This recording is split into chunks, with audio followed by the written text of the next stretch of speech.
gonna get them. Oh my God! Oh my God! Oh my God! Triple H has made what many are calling the most shocking decision of his executive career, the sudden firing of Bronson Reed.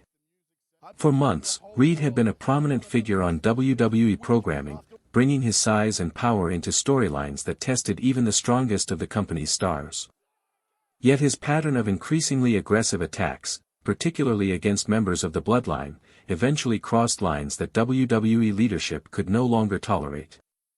The announcement of his termination has not only altered Reed's career but has sent shockwaves across the entire wrestling industry, raising questions about performer conduct, corporate authority, and the boundaries of professional wrestling. The pattern of aggression. Bronson Reed's dismissal from WWE was not the result of a single heated moment but rather the culmination of a troubling and escalating pattern of behavior that shook the very foundation of the company. His downfall began to take shape at Clash in Paris, where an unexpected post-match altercation left Roman Reigns, the tribal chief and face of WWE, injured with fractured ribs. What could have been viewed as an isolated storyline moment quickly revealed itself to be the beginning of something more serious. Over the following weeks, Reed repeatedly targeted members of the Bloodline with a level of intensity and unpredictability that blurred the lines between entertainment and recklessness. He ambushed Solo Sikoa in parking garages, leaving him battered in unprotected environments far away from the cameras, and he drove Jacob Fatu through announce tables with his signature tsunami splash, a move whose brutality was magnified by its frequency and calculated execution. Each successive incident grew more personal and more destructive, and what might once have been dismissed as the passion of competition soon became widely recognized as a pattern of aggression that posed genuine risk. For fans, it became impossible to separate Reed's dominance from the potential harm he was inflicting, and for WWE leadership, the question shifted from whether this was storyline intensity to whether it was professional misconduct. The breaking point for Triple H. Triple H, in his role as WWE's chief content officer, has faced countless difficult calls during his tenure, but sources confirm that the breaking point in the Reed situation arrived during one particularly chaotic night. Reed coordinated multiple attacks on various Bloodline members, creating a scene so overwhelming that the medical team backstage was pushed beyond its limits. The sheer volume of injuries, the scrambling of staff, and the disruption to programming painted a vivid picture of the damage that unchecked aggression could cause to both performers and operations. Witnesses recall that Triple H, typically composed even under the most intense circumstances, erupted in frustration as he watched the carnage unfold on backstage monitors. Sweeping the contents of his desk to the floor. He reportedly declared that Reed's behavior had crossed a line from which there was no return. For the man often referred to as the game, this was no longer about storyline tension or the spectacle of professional wrestling. It was about ensuring the health and safety of WWE's roster while preserving the stability of the company he had worked so hard to steer into a new era. Beyond storylines, the business impact. What set Reed's case apart from many heated rivalries in WWE's history was the tangible business cost of his behavior. Each time a top performer was injured or sidelined, WWE faced not only the human toll but also millions in medical expenses, insurance claims, and lost revenue tied to disrupted storylines. Pay-per-view cards had to be reshuffled, merchandise sales were impacted when headlining stars were absent, and fans expressed frustration over watching anticipated rivalries collapse due to injuries. Insiders noted that Reed's pattern of attacks had evolved from storyline risk to corporate liability, threatening the company's ability to deliver reliable programming. Triple H, tasked with balancing creative storytelling with fiscal responsibility, recognized that this was more than a matter of in-ring drama. The numbers on the balance sheets, combined with the reputational risk of continuing to push a performer associated with such chaos, made the situation unsustainable. In that sense, the firing of Bronson Reed was as much about business survival as it was about protecting the locker room. The executive session. To address the crisis, Triple H convened what backstage sources describe as one of the most heated executive sessions in WWE's modern era. Surrounded by senior officials, he laid out a detailed record of Reed's actions, complete with medical reports, insurance assessments, and even potential legal ramifications. At one point, Triple H reportedly referred to the situation as corporate sabotage, a phrase that underscored just how seriously he viewed Reed's conduct. For decades, WWE has navigated the tension between scripted intensity and real-life safety, but this meeting represented a clear acknowledgement that Reed had crossed beyond what could be rationalized as entertainment. The executives in attendance witnessed not just a disciplinary review but a turning point in company culture. While WWE had weathered controversial performers in the past, the passion and intensity with which Triple H argued for Reed's termination underscored the unprecedented gravity of the matter.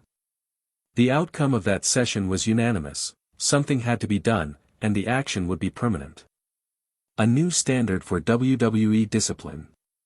The significance of Triple H's ultimate decision lies not only in Reed's dismissal but also in the precedent it set for WWE discipline. In choosing to classify Reed's actions as workplace misconduct rather than storyline embellishment, Triple H drew a clear line in the sand. Systematic. Repeated assaults that put performers at risk of serious injury could no longer be excused as part of wrestling's inherent unpredictability. Instead, they would be treated as violations of professional conduct, deserving of the same consequences they would face in any other workplace. Reed was not given a suspension, a fine, or a temporary reassignment; he was terminated with immediate effect. This action sent shockwaves through the locker room, reinforcing the notion that no performer, no matter how big, popular, or physically imposing, was above the standards of safety and respect. For WWE, this decision represented a cultural shift, one that prioritized long-term credibility and performer welfare over short-term spectacle. The face-to-face termination. Perhaps the most telling aspect of Reed's firing was the way it was delivered. Unlike most personnel matters, which are handled quietly through human resources, Triple H chose to deliver the decision personally. Reed was reportedly called into Triple H's office under the impression that the meeting would be a standard performance review. Instead, he found termination papers waiting for him. Eyewitnesses suggest that Triple H looked Reed directly in the eyes and explained that his repeated assaults on fellow performers had crossed every line the company could allow. Reed attempted to defend his actions as part of the entertainment product, but Triple H firmly rejected the justification, stating that the cost, to people, to programming, and to WWE's reputation, was too severe. The personal delivery of the firing underscored the seriousness of the moment and ensured that the message to the entire locker room was unmistakable: safety and professionalism were non-negotiable. Reaction within the Bloodline. For the Bloodline, Reed's dismissal was met with a sense of justice and relief. Roman Reigns, still recovering from the injuries that had left him sidelined earlier in the year, reportedly expressed gratitude that WWE leadership had acted decisively to protect performers. Jacob Fatu and Solo Sikoa also voiced support for the move, viewing it not just as punishment for Reed but as a reaffirmation of WWE's commitment to its talent. For a faction built on loyalty and family, the decision carried deep symbolic weight. It was a demonstration that their sacrifices in the ring would not be taken for granted. Within the Bloodline, Reed's termination became a rallying point, uniting them in their shared faith that WWE management would protect those who committed themselves fully to the company. Locker room response. The reaction from WWE's broader locker room mirrored the Bloodline's sense of relief. Veteran performers who had seen the long-term toll of unchecked aggression welcomed the firing as a step toward a safer, more professional working environment. Younger stars, many of whom look to management for reassurance that their careers will not be cut short by reckless behavior, saw the move as proof that standards would be upheld fairly. Backstage morale, according to insiders, improved in the days following Reed's dismissal. Performers expressed gratitude that the line between competitive intensity and recklessness had been clearly defined. For many, the firing restored a sense of trust in management that had been fraying under the weight of Reed's unchecked aggression. Establishing a culture of safety. Triple H's decision to fire Reed reflects a broader cultural shift that may shape WWE for years to come. Professional wrestling has always walked a delicate line between high-risk performance and safety, often blurring boundaries in pursuit of spectacle. Yet the Reed case made it clear that the pendulum had swung too far. By drawing a hard line, Triple H reasserted that WWE must prioritize performer health and professional conduct above shock value or temporary ratings boosts. This shift will likely influence how storylines are crafted, how rivalries are executed, and how accountability is enforced across the roster. More importantly, it has sent a message to performers that their longevity and well-being are as integral to WWE's success as the moments they create under the bright lights. Industry-wide implications. The decision reverberates beyond WWE, with rival promotions reportedly taking note of Triple H's stance.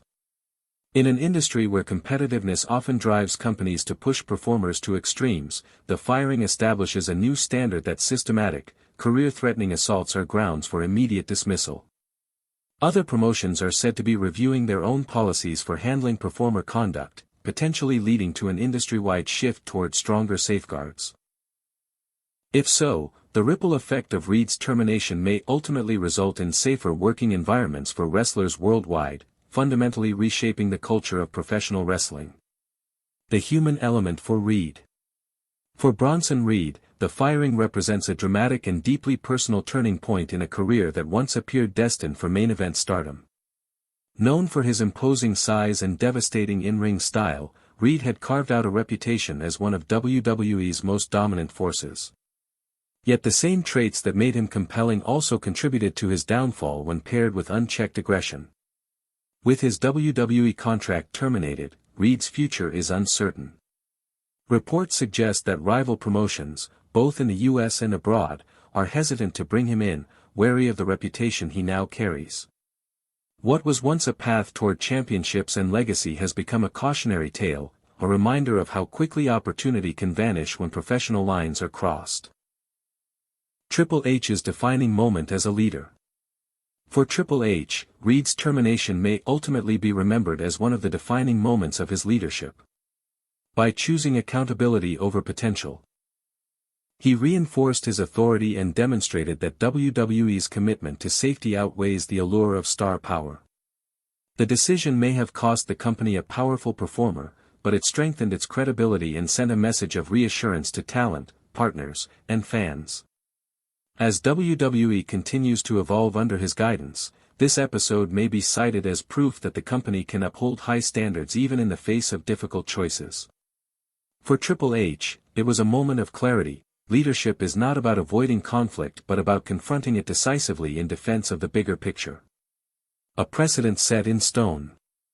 The firing of Bronson Reed sets a precedent that will echo through WWE's locker room for years to come. It proves that no performer is immune to consequences, no matter their size, potential, or past contributions. For performers, it is a reminder that discipline, respect, and safety are the cornerstones of longevity in the industry. For fans, it is reassurance that WWE is willing to protect its stars from unnecessary harm, even when it means losing a major talent. And for the broader wrestling industry, it signals a turning point in the balance between spectacle and responsibility. Where WWE goes from here. In the aftermath of Reed's termination, WWE faces both challenges and opportunities. Legal proceedings may follow, as Reed's camp argues that his actions were misinterpreted, but WWE appears confident in the thoroughness of its process, having consulted legal, medical, and corporate experts before reaching its conclusion. Looking ahead, the company will need to reinforce its wellness protocols, improve communication with talent, and ensure that its culture reflects the standards set by this decision. The message is clear: WWE under Triple H is drawing new boundaries that protect performers and preserve the integrity of the business. By doing so, the company not only safeguarded its present but also set a course for a safer, stronger future.